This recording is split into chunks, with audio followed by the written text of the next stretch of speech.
Ya aku, mengapa kau tinggalkanku dan tiada menolongku?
Baik, Bapak Ibu, mari kita memperhatikan seluruh tata ibadah kita hari ini. Sungguh kita berbahagia hari ini kita ada bersama dalam perayaan hari kematian Kristus Tuhan kita.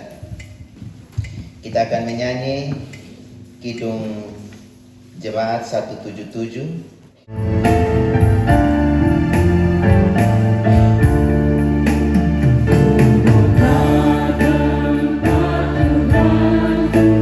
Di salib demi cerah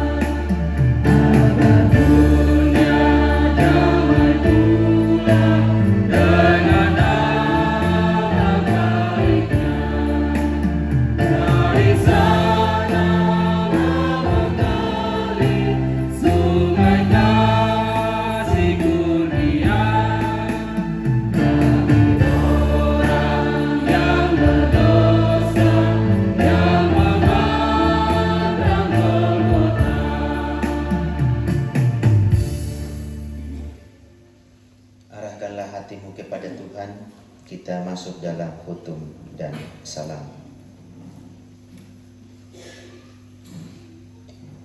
Ibadah Jumat Agung hari ini kita landasi dengan pengakuan penolong kita adalah Tuhan yang menciptakan langit, bumi, dan segala isinya, yang setia menepati janjinya. Kasih karunia dan damai sejahtera dari Allah Bapa kita dan dari Tuhan Yesus Kristus turun atas saudara sekalian. Amin. Silakan kembali duduk. Kami berikan kesempatan kepada Solo Ibu Yohana untuk menyampaikan pujiannya.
Yohanes 10 ayat 10b. Aku datang supaya mereka mempunyai hidup dan mempunyainya dalam segala kelimpahan. Ibu Yusti dalam sebuah monolog. Aku baru saja membantu menyalibkan seorang yang tak berdosa. Aku tidak begitu tahu bagaimana ini bisa terjadi. Aku ada di tempat itu bersama tetanggaku. Aku untuk melihat apakah benar Yesus Kristus akan dilepaskan oleh Pilatus. Kami tidak memiliki alasan untuk menginginkan dia mati. Kami kira Pilatus pun demikian. Yesus bukanlah ancaman untuknya, tetapi imam kepala itulah yang menginginkan dia mati. Jadi sebenarnya aku tidak bermaksud jahat, tetapi memang aku ada di sana. Para imam kepala dan tua-tua berdiri mengelilingi kami dan menegaskan kepada kami pesan ini. Jika Pilatus bertanya apa yang dia harus lakukan terhadap Yesus, kalian harus menjawab, salibkan dia. Dan kami lakukan pesan mereka. Aku lakukan perintah mereka. Ketika Pilatus bertanya, mengapa? Kesalahan apa yang telah dilakukan orang ini? Kami membalas dengan teriakan lebih keras, salibkan dia. Aku memang hanya ikut-ikutan. Lagi pula, aku ini hanya perempuan biasa yang lemah. Apa dayaku untuk menentang keinginan para imam kepala dan tua-tua Farisi? Namun, setelah peristiwa penyaliban itu, setelah mendengar apa yang dikatakan Yesus di kayu salib, aku sangat malu, sangat malu. Aku menangis dan mengakui bahwa aku tidak melakukan sesuatu untuk melepaskan Yesus, bahwa aku adalah satu di antara perempuan yang berteriak, salibkan dia. Oh Tuhan, oh Tuhan, ampunilah aku. Demikian rintik pilu hati seorang yang mewakili kita hari ini. PKJ 43, Tuhan kami berlumuran dosa, Tuhan sudilah ampuni kami.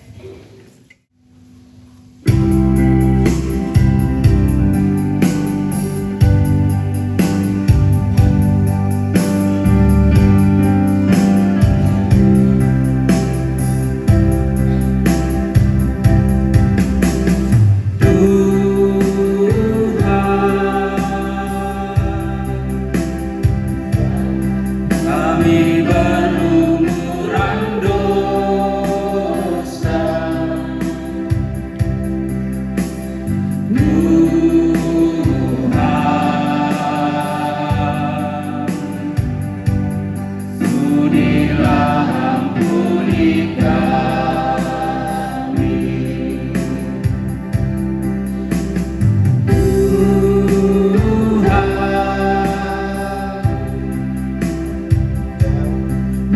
kami berlumuran dosa. Tuhan,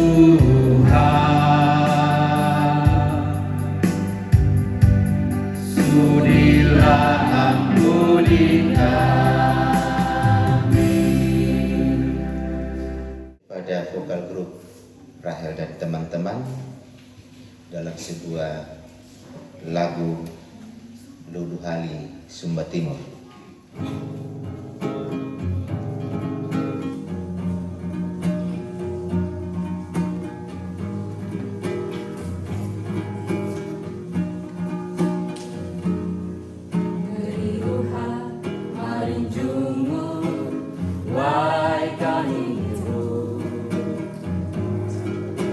Bing marinjungu rumbang muru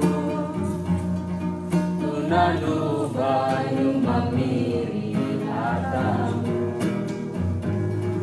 Komedi lumenggamma domiri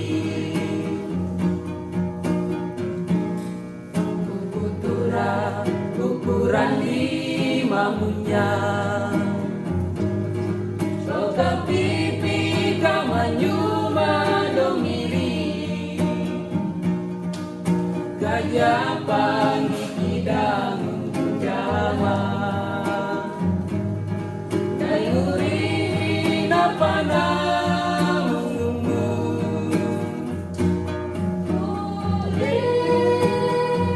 Imangumila lagara babanda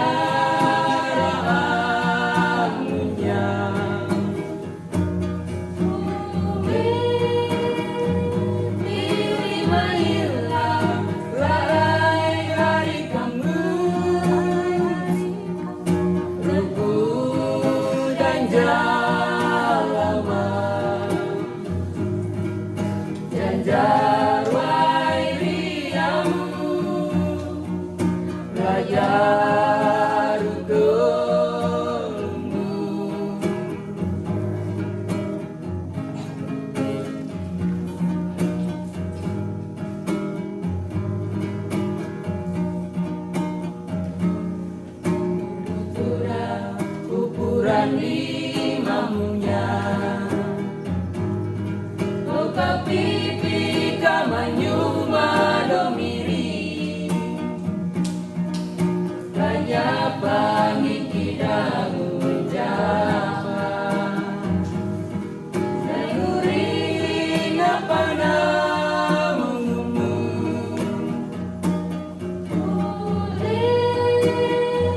Imamumila rakara babanda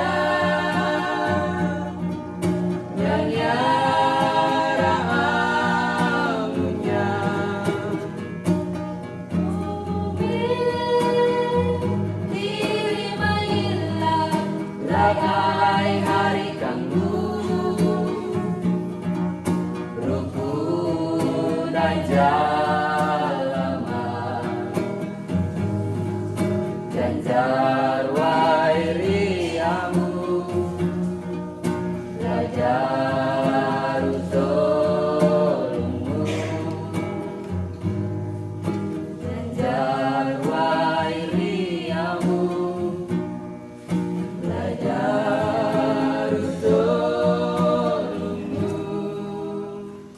Kita akan membaca bersama-sama berita anugerah 1 Petrus pasal 2 ayat 22 hingga 24.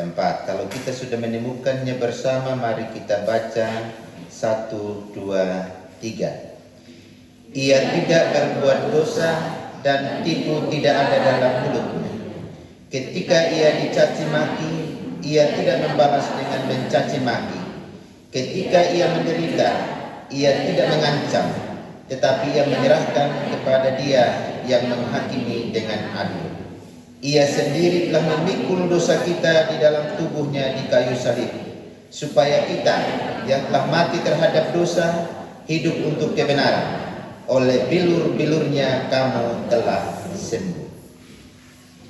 syukur kepada Allah. Salam damai bagi kita semua. Tolong ucapkan salam damai untuk saudara kita di samping kiri kanan. Benarkah ada damai? Ini persoalannya. Jangan terlalu baper begitu ya. Nah, harus membawa damai bagi semua orang di sekitar kita.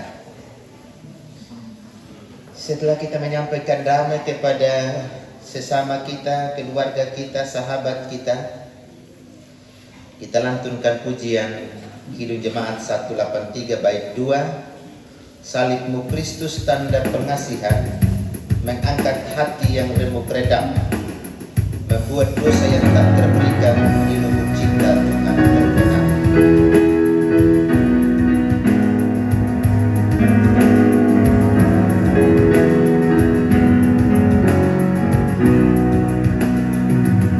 Salibmu Kristus tanda pengasihan, mengangkat hati yang remuk redam, membuat dosa yang tak terperikan di lubuk cinta Tuhan terbenam.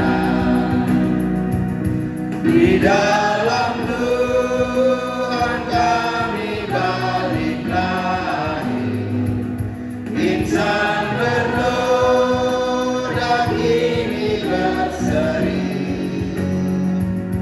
teruras darah suci yang mengalir, disalib pada bukit Kalvari. Baik, kita akan membaca petunjuk hidup baru sebelum kita mendengarkan cerita berita penyaliban Kristus Tuhan kita. Karena itu kita membuka Kolose pasal 3 ayat 12 sampai dengan 17. Saya jemput kita sekalian berdiri. Kita akan membacanya juga secara berbalas-balasan, laki-laki dan perempuan. Jadi yang dahulu ada di Taman Firdaus dan laki-laki, jadi laki-laki duluan membaca, baru perempuan. Kolose pasal 3 ayatnya yang ke-12 hingga ayatnya yang ke-17, dimulai dengan kaum Adam. Karena itu sebagai orang pilihan Allah yang dikuduskan dan dikasihinya, kenakanlah belas kasihan, kemurahan, kerendahan hati, kelemah lembutan dan kesabaran. Sabarlah kamu seorang terhadap yang lain, dan ampunilah seorang akan yang lain, apabila yang seorang menaruh dendam terhadap yang lain, sama seperti Tuhan telah mengampuni kamu. Kamu berbuat jugalah demikian. Dan di atas semuanya itu, kenakanlah kasih sebagai pengikat yang mempersatukan dan menyempurnakan. Hendaklah damai sejahtera Kristus memerintah dalam hatimu, karena untuk itulah kamu telah dipanggil menjadi satu tubuh, dan bersyukurlah. Hendaklah perkataan Kristus diam dengan segala kekayaannya di antara kamu, sehingga kamu dengan segala hikmat mengajar dan menegur seorang akan yang lain, dan sambil menyanyikan mazmur dan puji-pujian dan nyanyian rohani, kamu mengucap syukur kepada Allah di dalam hatimu.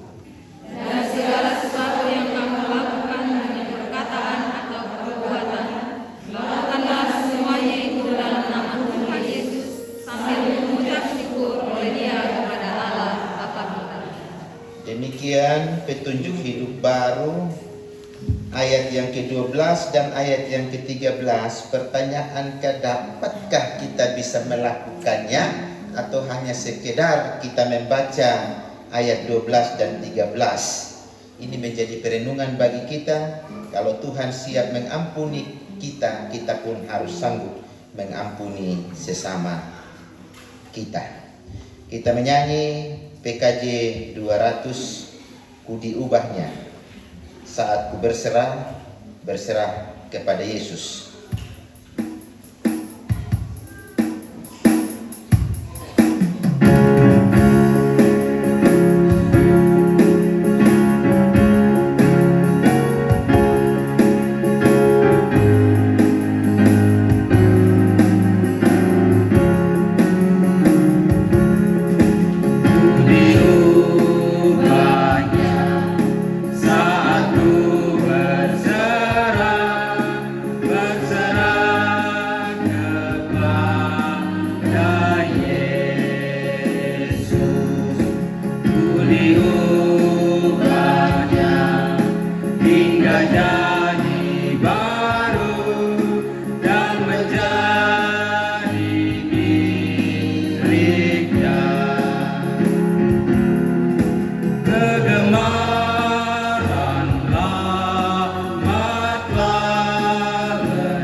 kembali duduk mengantar kita dalam pembacaan perenungan firman Allah. Vokal grup Panamu Wiki menyampaikan pujiannya kepada Tuhan.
Dat mapatabace na berita agung malde kata habaya. Mauri maayin taawang magaga. Terima kasih lima Mauri mula nakalogamuruk bamuoga mea lapak talat naya. Gira makanya Mauri tahaga matamu tau mabinu doku jala. Tat mula na panamu paayo mo Mauri muoga mapanyama kaloga bamalugu bamarangia nakapukapeka kawirulin. Mauri buhang magparangia ya na nibutara toda tebi nampadatnya na tanam padikanya na awam. Dat magpamarangia nakapukapeka Mauri waga maway maring, way malala na ngakmatuam, kampekupeku, pampahalaki ya, tadal muruk manya mahataw-hataw. kamacani tahaga mauri kamacani jal tahaga uli petaurara nia mama ketakatoma jordah gina uli mauri kamu jal gamat tepulungu tapeka tak alungara di merabi Yesus napa harika di metarubani tahaga. Amin.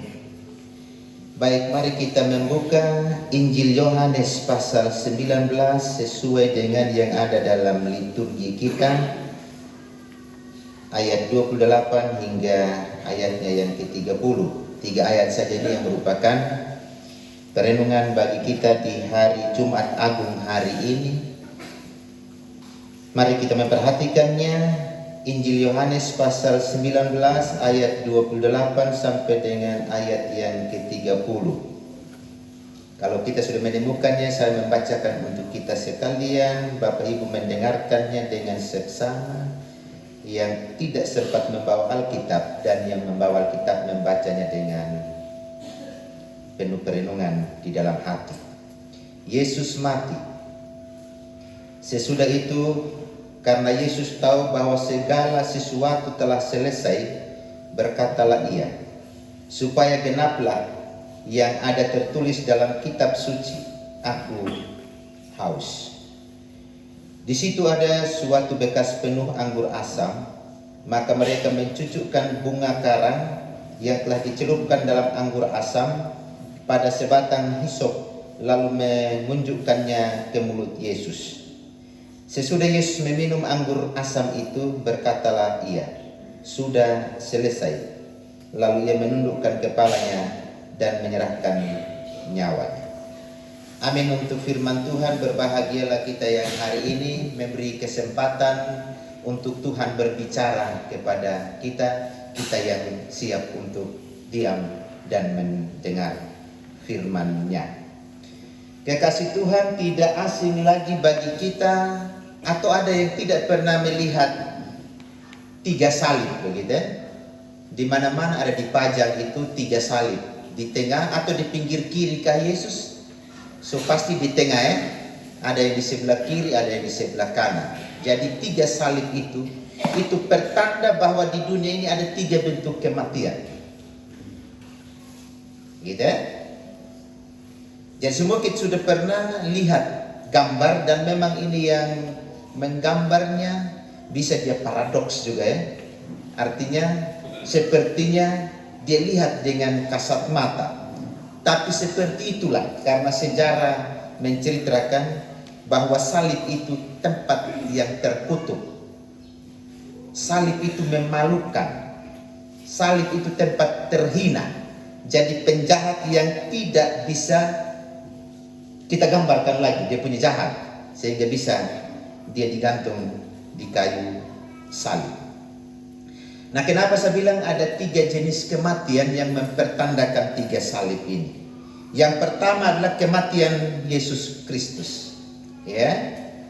Yang kedua, kematian perampok yang bertobat dan percaya kepada Yesus. Dan kematian yang ketiga, kematian perampok yang tidak mau bertobat dan akhirnya tidak diselamatkan. Jadi hanya ada 3 kematian di dunia ini.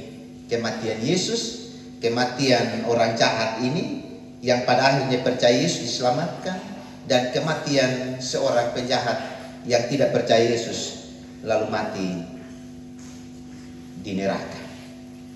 Ketiga macam kematian inilah kematian seperti apa menurut kita. Kalau kita masuk sedikit dalam bahasa kerennya, jika hal ini disebut 3 kematian, maka pertama, kematian Yesus Kristus adalah kematian untuk dosa. Jadi kalau dalam bahasa Galume maka kan die for sin begitu. Kematian untuk dosa. Terus kalau kematian perampok yang akhirnya mendapat keselamatan adalah kematian terhadap dosa, die to sin, gitu ya. Itu bahasa Inggrisnya. Lalu kematian perampok yang tidak diselamatkan adalah kematian di dalam dosa, die in sin. Jadi 3 kematian saja. Pilih sudah yang mana. Die in sin, itu mati konyol kita, mati tidak bermartabat.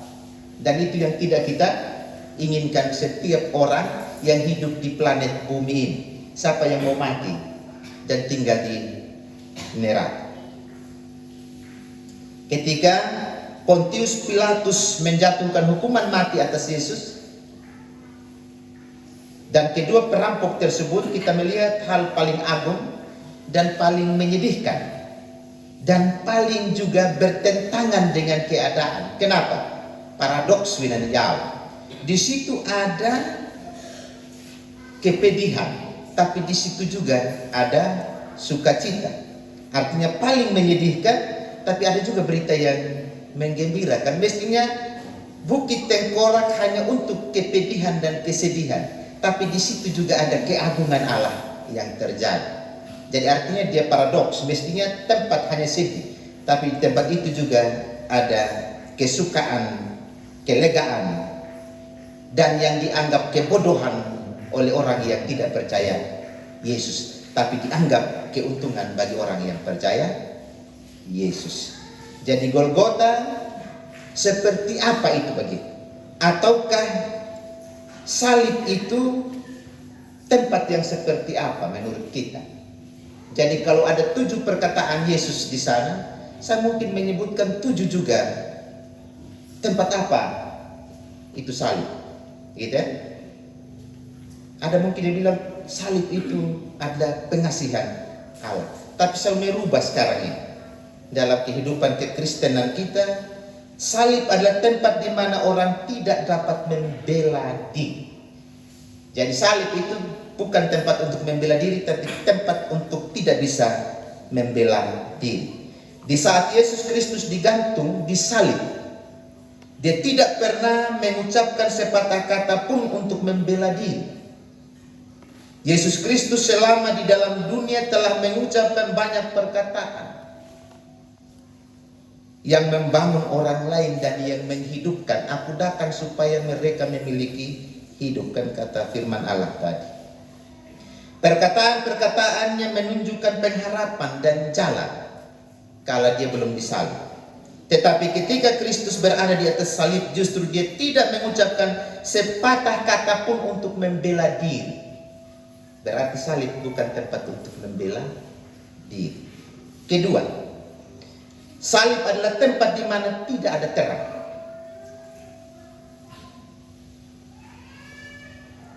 Yesus adalah terang dunia, kan begitu. Tetapi di atas salib kegelapan dunia justru menutupinya. Berarti salib tidak ada terang. Ketiga, salib adalah tempat di mana tidak ada kasih. Beda tak? Selama ini kita bilang itu salib adalah tanda kasih. Tapi salib menurut saya itu tidak ada kasih. Kristus menyatakan kasih Allah. Tetapi kasih Allah justru meninggalkan dia sehingga Kristus berteriak, Eloi, Eloi, lama sabachthani. Allahku, Allahku, mengapa engkau meninggalkan aku? Matius 27 ayat 46 kalau kita baca. Setiap helai rumput dan batang pohon menyaksikan kasih Allah. Sekali lagi, setiap rumput dan semua pohon menyaksikan kasih Allah. Hanya saliblah tempat di mana sama sekali tidak ada kasih. Salib adalah ruang yang hampa dari kasih. Tidak ada kasih Allah, juga tidak ada kasih manusia di situ. Murid-murid sekalipun mengasihi Yesus dan berada di sekelilingnya, kasih mereka tetap tidak dapat Yesus terima. Karena dia harus terlebih dahulu menanggung dosa mereka. Selanjutnya, salib adalah tempat di mana tidak ada mujizat. Sekali lagi, salib itu tempat di mana tidak satu pun mujizat terjadi. Alkitab memberitahu kita bahwa Tuhan Yesus pernah melakukan 35 kali mujizat selama umur sebelum dia naik di Bukit Kalvari atau Bukit Tengkorak. Tetapi tidak satu mujizat pun yang dilakukan demi kepentingan dirinya sendiri di atas kayu salib. Tidak ada satu mujizat pun yang dilakukannya yang bukan demi kemuliaan Allah. Jadi semua mujizat yang Tuhan Yesus lakukan itu hanya untuk memuliakan Allah Bapa di sorga. Bahkan di atas kayu salib, saat dimana Kristus paling perlu untuk melakukan mujizat sebetulnya, toh dia juga rela melepaskan haknya untuk melakukan mujizat. Kristus melepaskan kesempatan untuk membela diri. Jadi sekali lagi, salib mestinya dia harus melakukan mujizat, tapi di situ dia tidak melakukan mujizat. Selanjutnya, salib adalah tempat di mana belas kasihan tidak dapat diterima. Pada saat Yesus Kristus berjalan memikul salib dari Yerusalem menuju ke Golgota, ada beberapa wanita yang sangat tergerak hatinya. Mereka ingin melihat guru yang paling mereka kasihi dan mereka paling cintai, yang sedang memikul salib yang begitu berat. Alkitab mencatat bahwa mereka menangis dan mengalirkan air mata karena hal itu. Adakah Yesus Kristus menerima belas kasihan mereka? Tentu tidak. Tuhan Yesus berkata kepada mereka, "Janganlah kamu menangisi aku, tapi tangisilah dirimu dan anak-anak." Salib adalah suatu tempat yang tidak menerima belas kasihan. Kita tidak perlu berbelas kasihan kepada Yesus. Dialah yang berbelas kasihan kepada kita. Jika Tuhan Yesus tidak dipaku di atas kayu salib, bagaimana mungkin dosa kita diampuni? Bagaimana mungkin kesalahan kita dihapus? Bagaimana mungkin catatan dosa-dosa kita diselesaikan? Tidak perlu kita bentuk front pembela musuh Kristen, karena dia yang harus berbelas kasih kepada kita. Selanjutnya, salib adalah tempat di mana tidak ada perlindungan. Jadi salib itu bukan tempat perlindungan. Jadi jangan taruh salib di sini. Atau kita salib ya yang laku tamping yang tenampun ada pada utama. Salib tidak untuk melindungi kita, gitu ya. Ketika Yesus Kristus berada di dalam taman Getsemani, dia berkata atau dia berdoa begini, "Ya Bapakku, jikalau sekiranya mungkin, biarlah cawan ini lalu daripadaku." Cawan pahit ini adalah cawan yang akan memisahkan dia dengan Allah Bapanya. Hal ini adalah sebuah rahasia yang sangat besar. Sekali lagi, ini rahasia yang sangat besar. Sebuah paradoks yang besar yang terjadi dalam sekejap saja.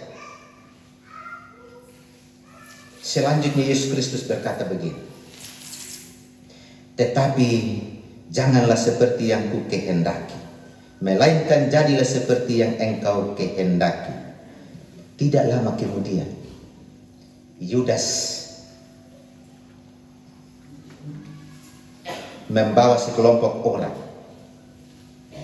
Mereka membawa pedang, mereka membawa pentung, dan mereka membawa obor api. Masuk ke tempat di mana Yesus sedang bergumul dengan peristiwa Via Dolorosa. Petrus menjadi sangat marah. Ia mencabut pedangnya dan telinga murid seorang imam besar terlepas.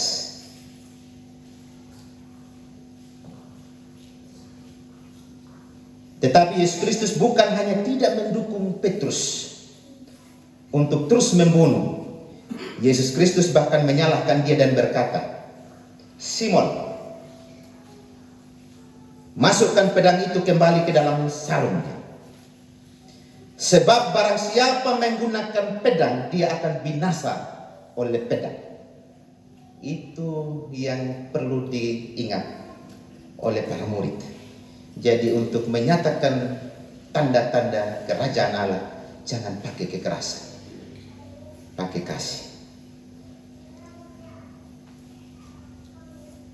Di sini nyata bagaimana Yesus Kristus menolak perlindungan yang berasal dari manusia lagi.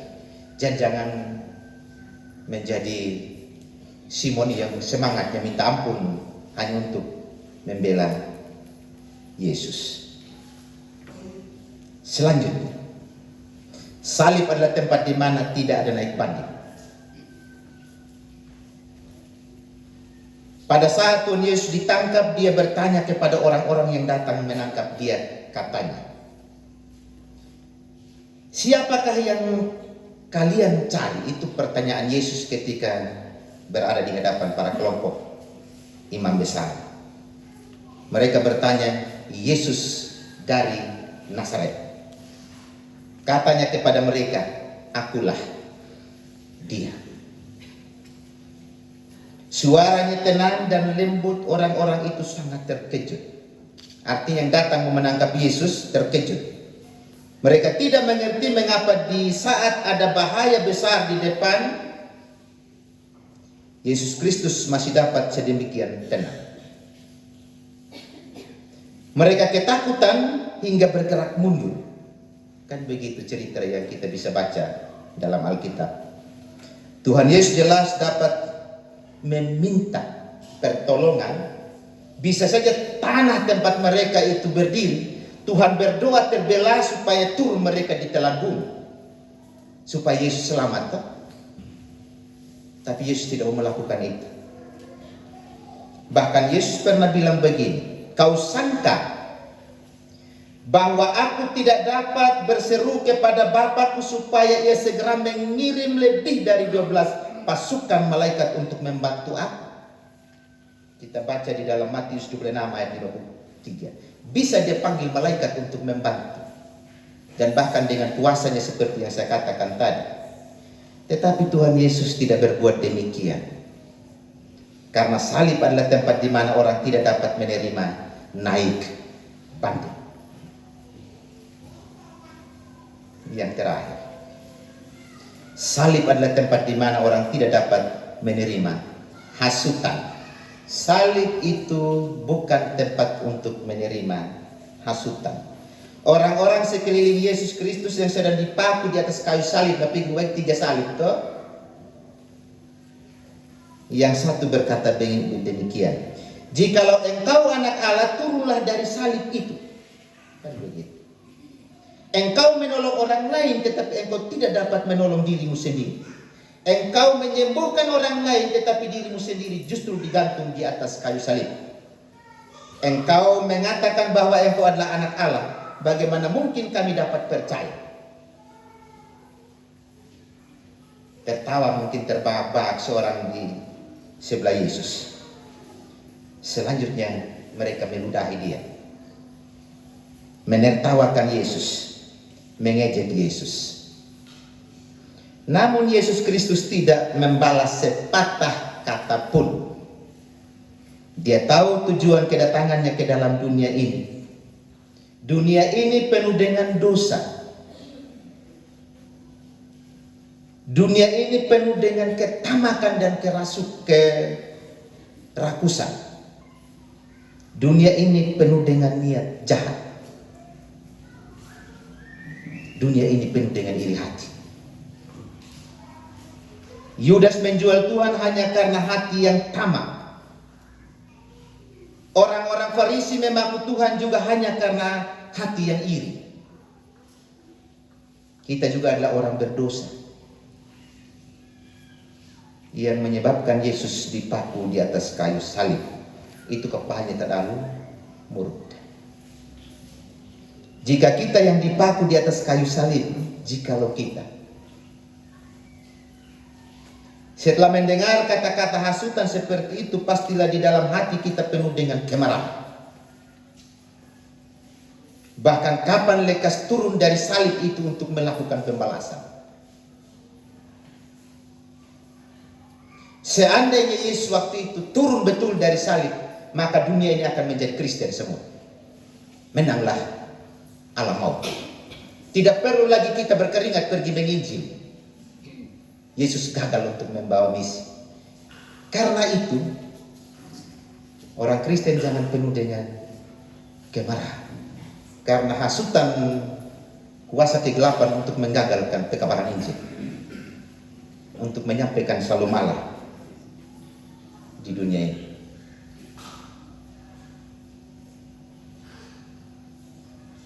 Supaya lebih lengkap, saya mau menyampaikan yang terakhir lagi.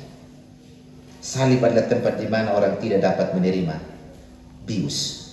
Ini yang mungkin jarang kita dengar, kan? Dalam penyaliban saudara-saudara itu tradisi. Harus dibius orang itu dengan anggur asam, cuka. Kematian di atas kayu salib tidak cukup hanya sehari dalam tradisi dan sejarah. Itu sampai dengan 2-3 hari. Dia berteriak terus di atas. Sambil sedikit demi sedikit ini darahnya keluar. Lalu pada akhirnya orang akan memberi dia minuman anggur asam. Supaya dia tidak sadarkan diri sampai dia mati. Tapi supaya genaplah firman Allah, Yesus bilang, aku haus. Dalam terjemahan aslinya tidak ada yang kata minum, tapi mencucukkan saja. Karena dia ingin menggenapi kesopan santunan sejarah Yahudi. Jadi dia bilang, saya haus untuk menggenapi nats firman Allah. Lalu ada orang yang mengasihi dia. Dia cucukkan sedikit bunga bakung lalu dia taruh saja di sini. Tidak bisa diminum. Karena Tuhan mau menyadari betapa pahitnya untuk sebuah keselamatan dunia. Dia tidak mau dalam ketidaksadaran. Sehingga banyak orang yang sungguh tidak yakin bahwa dia hanya mati omong kosong. Itu sungguh-sungguh mereka tidak tahu. Dan dia hanya sungguh-sungguh digantung bukan Yesus tapi muridnya. Supaya mereka tahu bahwa dia mati dalam kesadaran yang mutlak dan total. Dia tidak harus dibius lalu dia mati. Dia mau merasakan betul kedagingan kita. Nah ini yang perlu kita catat. Dia mati terhormat. Dan itulah kematian hanya untuk dosa kita. Jadi dia tidak perlu dibius untuk kematiannya di kayu salib. Karena itu saudara-saudara, untuk mengakhiri khotbah saya, bertobatlah. Jangan main-main. Karena hari Tuhan datang seperti pencuri. Gitu ya? Jadi ini pengorbanan Yesus jangan pernah kita anggap enteng. Karena dunia ini diselamatkan tidak dengan ciptaannya, tapi dia yang turun dari surga yang harus menyelamatkan ciptaan. Masakan ciptaan bisa menyelamatkan ciptaan? Tapi harus anak Allah turun ke dalam dunia. Karena begitu besar kasih Allah akan dunia ini, sehingga ia mengaruniakan anaknya yang tunggal, supaya setiap orang yang percaya kepadanya tidak binasa, melainkan beroleh hidup yang kekal. Karena di bawah kolong langit ini tidak ada nama lain yang diberikan yang olehnya saya diselamatkan untuk itu. Karena itu ada satu cerita. Seorang Markus, mungkin pernah ada yang dengar, karena kita tidak punya semua, tapi saya macam tertarik ini cerita. Kalau orang Ambon bilang Maku, kalau kita tetap Markus. Ada yang nama Markus, hampir tidak ada. Saya tidak pernah mendengar nama Markus di Malaysia. Ada, hanya Markus dari Bepa, tapi Markus yang baru-baru. Satu waktu Markus ini, Maku dia kena, pokoknya orang yang paling jahat. Mulai mabuk-mabukan, judi, main perempuan, pencuri, dan lain-lain. Tuhan bilang kepada malaikat, malaikat, mau kau turun dulu, ini Maku pun cara hidup di dunia ini tidak bisa lagi diselamatkan. Kau ambil sendiri. Turunlah malaikat dari sana, mulai taruh daftar. Maku pun nama paling nomor 1, mulai dia jalan. Ketoklah dia. Markus sementara juga mabuk-mabukan. Markus ini, Maku, saya ini malaikat mau menjemputmu. Takutlah, Maku. Tidak bisa lagi ada pertobatan begitu. Baiklah, tapi sebelum saya mati, saya mau layani malaikat Tuhan. Jadi tunya ke ayam panggang nah malaikat. Nah, dengan bumbu yang cukup bagus seperti di Pamfaldes, semua ambil itu bumbu-bumbu Pamfaldes. Racik sudah, dengan malaikat Tuhan. Betapa lezatnya makanan itu, tertidur sonolah ini malaikat cerita ini. Sonolah mipuhnya dulu malaikat. Nah dia daftar Markus. Nomor 1 yang ngarang. Nah tahu itu berawal. Jadi ganti nomor 1 taruh di urutan 100 untuk Markus. Baik sudah. Supaya kan halal yang orang jahat bang terakhir ini itu iman sedikit kesempatan untuk bertobat di klinik maklum. Malah itu malaikat tuh. Lalu malaikat bilang, "Wahai makku, selama ini saya jalan-jalan di dunia ini tidak ada yang seperti kau layani makanan yang begitu enak." Jadi baik ada nomor 1 toh. Nah, dan temennya. Jadi tahu itu nomor paling terakhir supaya lebih lama dia pun kematian. Jadi malaikat bilang, "Ai ambuye, karena kau begitu baiknya dulu sementara. Kalau begitu, saya tidak eksekusi dari nomor 1, tapi saya eksekusi dari Nomor 100.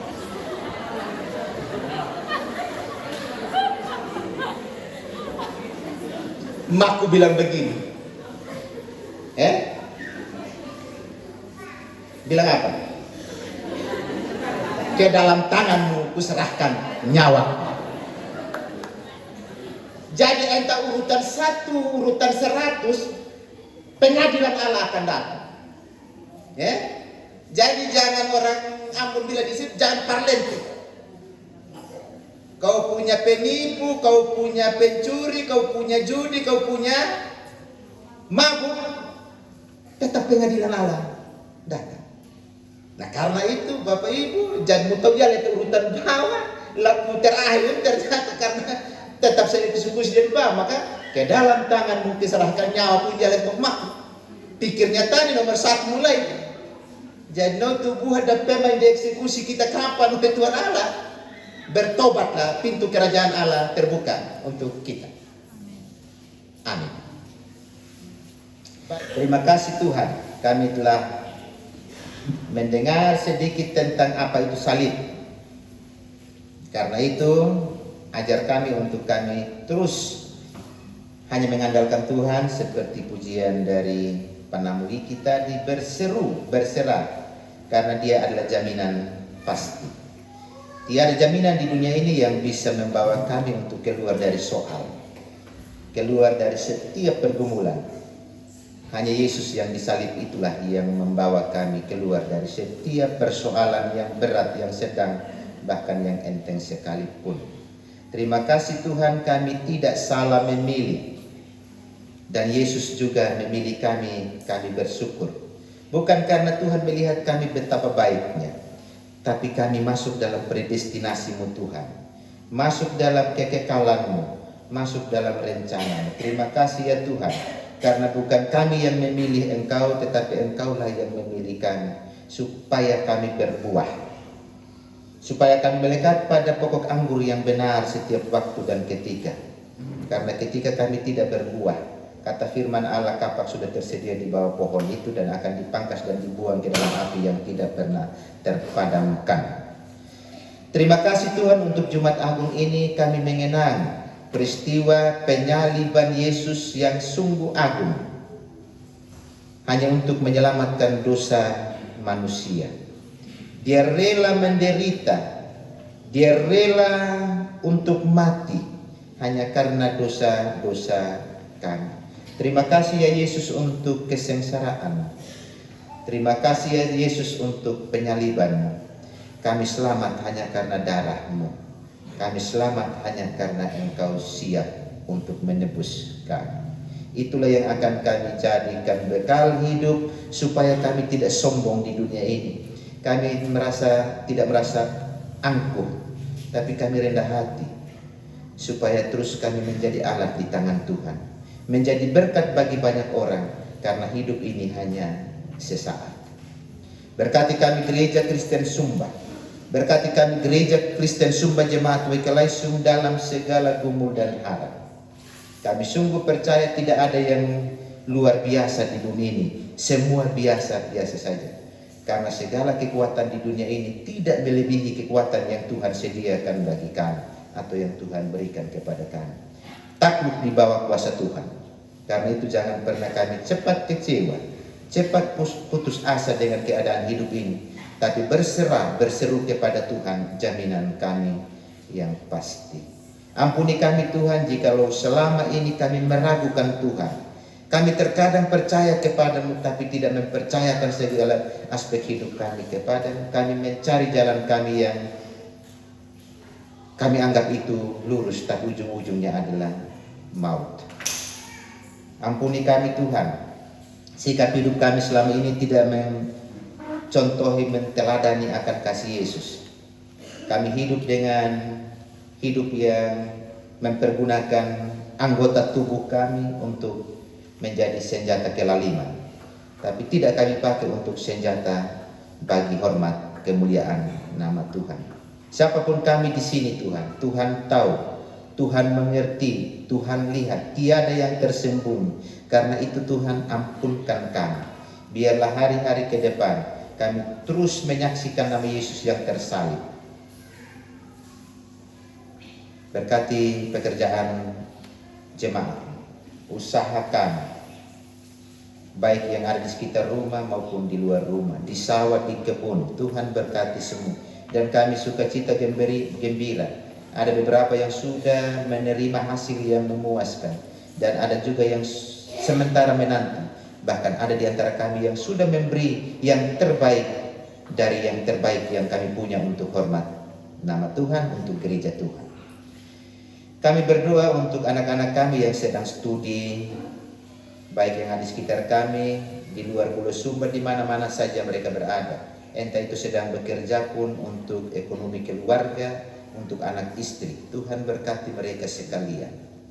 Saat ini kami berdoa juga mereka yang dalam keadaan sakit, terbaring lemah. Mama Lukas di Pelidiman Wulu sedang sakit di Rumah Sakit Umum Webakul. Kami berdoa, kalau Tuhan izinkan beri dia kesembuhan.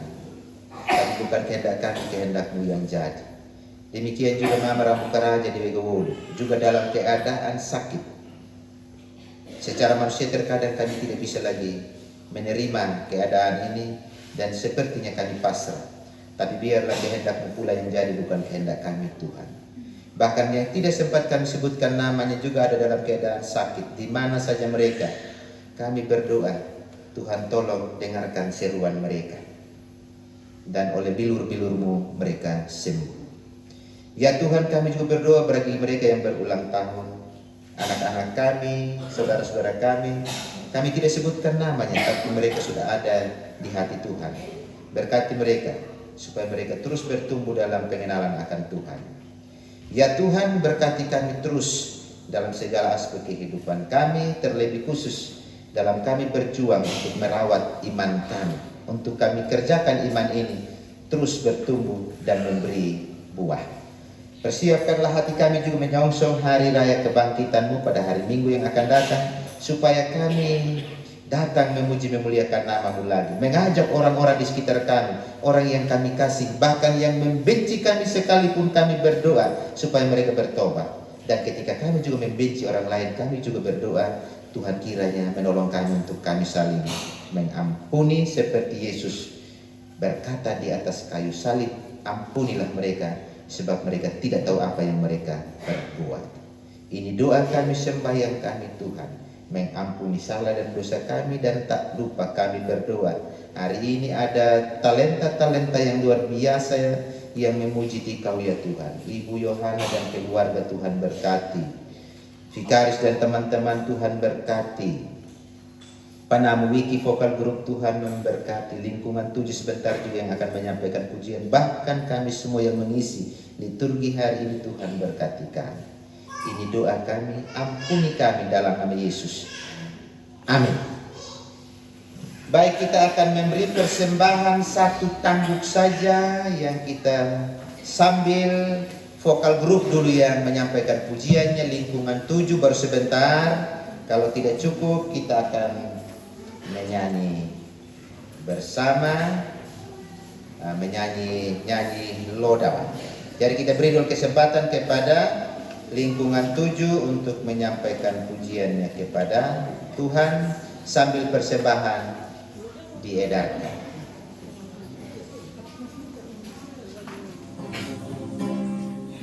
Aku jadi damai, hanya ku dapat dalam Yesus. Aku jadi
Bismillah melepas dari kita penuh kerana apa mau untuk ayo mau terakhir jadi ajar cara marah apa mau dokter tu kakak untuk kakak kakak dia nak kena banyak narap untuk mau dia khusus tu jemaah tu lagi malah kalau mau buruk apa sepanjang zaman saya pernah ngapur yang dekat kedornya Yesus dia apa mana Amin.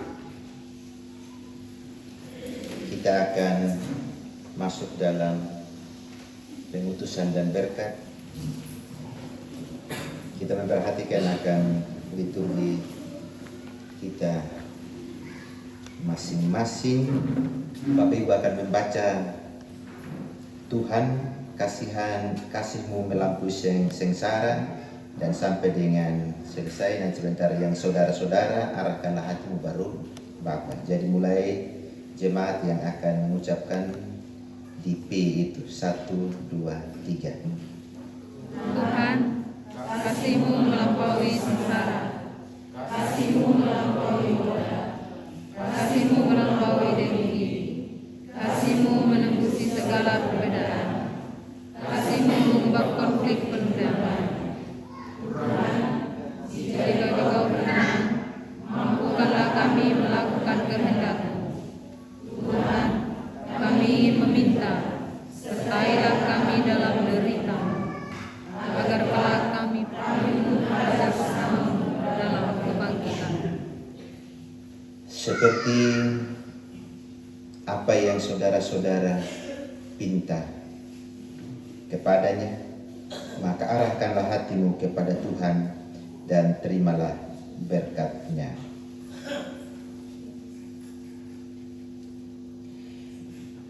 Kiranya Allah menguatkan-Mu, memikul salib-Mu dan memuliakan-Nya. Kiranya Allah menopang-Mu saat kau memilih jalan kebenaran meskipun asing bagi dunia. Kiranya Sang Bapa, Anak dan Roh Kudus senantiasa menyertai-Mu dari sekarang sampai selama-lamanya. Hosiana